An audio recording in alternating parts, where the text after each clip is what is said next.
مرحبا بكم في تغطية خاصة بمباريات دوري أبطال أوروبا لهذا اليوم. يسرنا أن نقدم لكم نظرة سريعة على المباريات المثيرة التي ستجري اليوم. في المباراة الأولى سنشهد لقاء مثيرا بين فريقين كبيرين في عالم كرة القدم.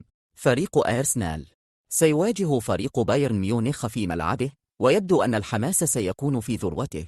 أما في المباراة الثانية ستكون عيون الجميع متجهة نحو ملعب سانتياغو برنابيو، حيث يواجه فريق ريال مدريد نظيره فريق مانشستر سيتي. هل سيتمكن الريال من الانتقام بعد الهزيمة في الموسم الماضي، أم ستحافظ السيتي على تفوقها؟ إنه يوم مثير مليء بالتوتر والمنافسة في دوري أبطال أوروبا. لنترقب معا هذه المباريات ونرى من سيتأهل إلى الدور التالي. شكرا لمتابعتكم، ونتمنى لجميع الفرق كل التوفيق. ما رأيكم في البرنامج؟ تبدو المباريات شيقة حقا، أليس كذلك؟